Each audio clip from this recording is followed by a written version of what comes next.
Hello my friends, it's the Game Boy Geek here. It's time to get fired up because we're going to be walking to the arena, getting to our seats, and massaging our vocal cords because we're going to be getting to yell and scream and cheer and jeer off our favorite fighters because we're trying to influence the bout that's happening down there that we're all excited for.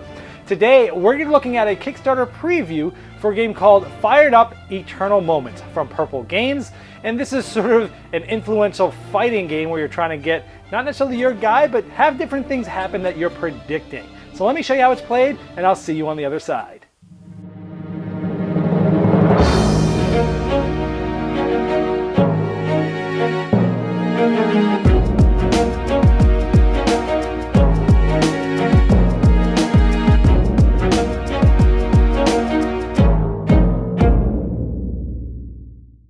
Now this is a Kickstarter preview, so everything I show you is prototype material. The final components will be much better. For example, these are just prototype tokens. These dice have stickers on them, where in the real game they'll be etched and things like that. So these are just prototype components. In this game, you're going to be trying to influence different fighters to have different things happen, and you're going to be getting points depending on what some of your secret goal cards are. And you're going to be manipulating these fighters by cheering them and changing their morale and things like that. Now there are a lot of fighters in the game that you'll be able to choose from, and each one has a special ability and some different artwork and names, of course. And just to give you a flair, to show you the different ones that are in the game here, and you notice the different artwork styles and things like that. And then on the back of all the fighters, there's a backstory about this specific fighter. I'm going to help you understand the boards of these fighters. This will help you understand the game a little bit more fully. At the top here is speed, and as the speed rises for a fighter, this will go up. Here is which fighter he is going to be locking up against, or which one he's going to be hitting that round, and different fighters will move up and down depending on which one he's aiming at. And here is a morale booster, and so sometimes morale can get higher, sometimes morale get lower, and this will affect certain things that the fighter can do. And over here we have the stamina. It starts way up here, and as it gets down to the bottom, if he gets to 0, he gets knocked out. We also have the attack value of the fighter, the defense value, and we have how many times this guy can be influenced in a certain round before he is pretty much done. Each person is going to start with 6 influence tokens of their color. In this case, we're blue. We're going to start with 5 energy, 2, 2, and 1. Here's the start place. And then we have 1 Eternal Moments card that will be given, and then 5 Moments cards. Now this is the red Eternal Moments card. And just to show you, this is sort of an end game goal. This says each fighter gets wounded at least once during the game. If this happens, this is my secret goal at the end of the game, I'll get 3 points.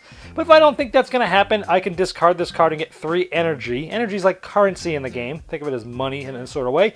And you can discard this card to get that. And this is sort of a secret goal. These other ones do similar things. Now let's talk about the first phase of the game of each round is the planning phase. Now what you can do is everyone starts with 5 of these moment cards, and 5 is the max you can ever hold, but you can do 1 or 2 of both of these things. You can spend 1 energy to draw another one of these cards, but in this case I already have 5, I can't draw any more. I can also spend an energy to discard a card and draw a new one. Again, always making sure that I don't have more than 5. You can do none of those, both of those, or just one of those. Once everyone's done that, we go to part 2 of this phase. Now part 2 of this planning phase is done simultaneously. You may, if you want, place a moment card face down. That's free. You don't have to, but you can. You can, if you want to, put a second card down, but that one is going to cost you 2 energy. You'd have to spend this out to there to put 2 cards down. But in this case, let's just say we only have 1. Just to give you an idea of what these do, you wouldn't do this yet. But in case this one, it's an unexpected strike, and the fighter with the lowest attack power deals at least 2 damage. Well, and if that happens, you would end up getting 2 points. But this is me trying to predict what and see what I'm going to try to make happen during this round. Now the next phase is the influence phase. You'll be rolling these purple influence dice to influence the different fighters. Now, you will roll 1 die for each of your face up. These are your active influence tokens. In this case, I have 6. I haven't used any of them, so I'd roll all 6 dice. The dice have 6 different sides. After I roll the dice, I can decide to re-roll any or all dice. Let's say I've done that and I have this. Here are the 6 different sides. Then I can basically use these and activate them. For each one that I activate, I'm going to flip one of these tokens over. Now, but in this case, I'm just going to show you what all of these do. This one here is pretty easy. You immediately would get 2 energy. So I would get 2 energy right here, and that's this die here. This one can get me 1 energy, or I can duplicate ×2 any of the effects of the other dice. This one here allows me to move up the fighters on anyone's lock. So I could move blue up on Alexa, which means right now, if it ended, this Alexa would be fighting this blue player. If this gets all the way up to the locked, then that person is locked in. Only one person can be there, and essentially this one is locked in, and that's the person that she would be fighting this round. The speed die will help you raise the speed on any fighter, and the amount of feathers needed to go to the next level is here. So I just need 1 feather, so that was that 1 dice I could have moved this here. But if it's on 4, to get to 5, I would need to use 2 feathers to jump this thing up to there. So that's how you raise speed. This can affect the player's morale for a cheer or a jeer.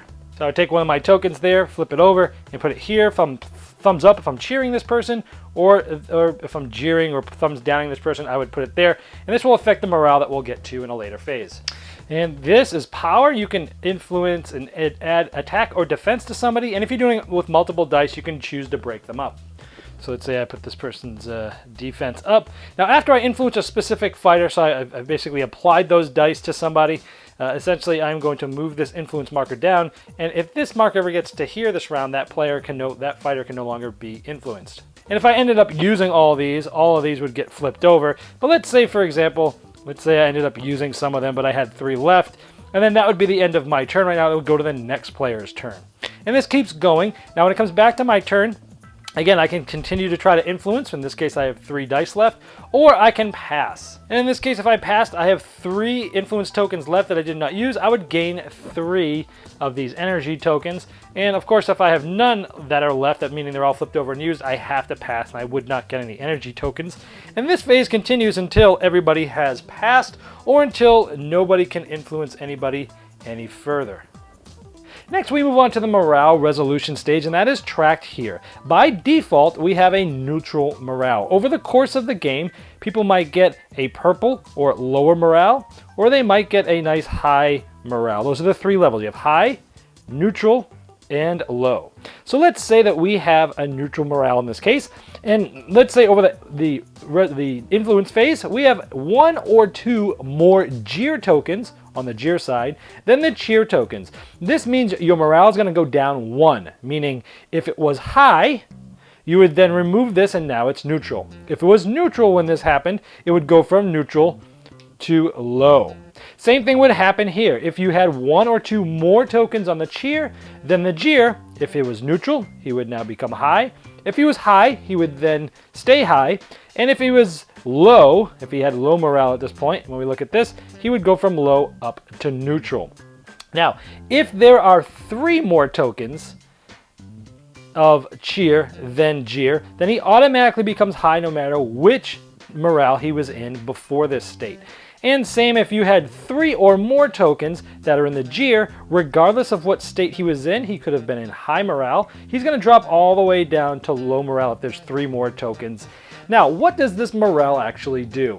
Well, it affects your attack and defense value. Let's say we have neutral morale. Notice this is white, and on our scorecard we have purple numbers, white numbers, and yellow numbers. If it's white, you must lower anything that's above the white, which in this case is always yellow, down to the highest number in the white. So this defense value would have went from a 5 to a 4.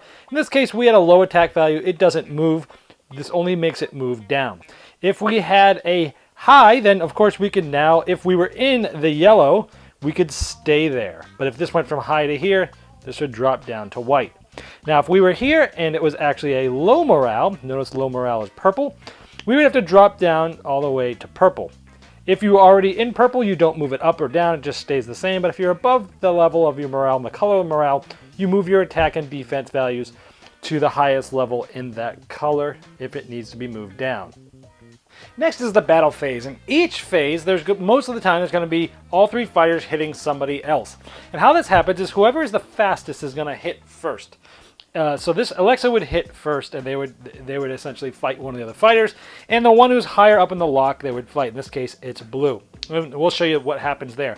Second, both of these people are the same speed, And so then we would go to the reflexes. This is a reflex number. This is higher, which means this person's faster than this one. And so there's that.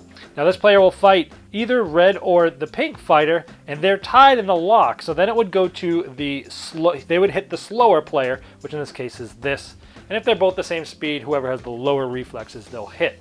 And so this fighter's going to go first, then this fighter's going to go second, and then this is going to be the last one to fight. Let's show you how a certain battle works. So in this case, Alexia is going to be fighting the blue, which is this blue person right here. So Alexia is going to be hitting Bruno. Now obviously they also have some special abilities, and there's different cards and things like that, but we'll get to that in just a moment. Now I'll show you an example of one of these moment cards. These are the ones that you're selecting secretly here.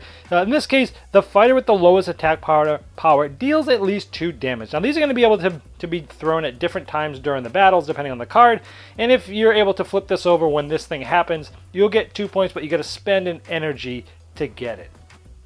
So with Alexia hitting Bruno, she's going to roll 5 attack dice because that's where her attack is, and Bruno only has 3 defense, so he's going to roll 3. Now the player who rolls this, it doesn't much matter, but whoever is the blue person is going to roll this. They have no connection to this fighter other than they're just the person that rolls these dice and submits them for them. And so here we have different dice that are rolled, and we have sort of the star dice, which is an automatic hit, and then we have different body parts that you're hitting. Some of them do nothing. So looking at this closer, this was an automatic hit. This is probably going to be, okay, so we have 2 possible hits, and we have this. Now this player, the defensive player, would put this with this, and that blocks, and then this is a wild block. And so they could block any of these except for the automatic hit, so maybe they block that. And so this player is getting 2 hits in his stamina. And so this would come down to 2 like that from 9 to 7. Now if this were let's say a torso like this, now this would get hit because now there's 2 of those and 1 of those. And anytime there's an actual hit and you've used at least 2 die, that player who got hit would actually take this wound and put it on their board. Now if there were, like, let's say a wild there, then this player had this. This is 2 defense to 1. Now this player would not only block this, but it would hit him. So the attacker would actually get 1 damage because of that. Now if the player gets a 3rd wound, or this gets down to knocked out, this fighter is knocked out of the game. Now also when this happens, this board would flip over. And then here it has a ranking. So this was the 3rd player because there were 3 fighters there.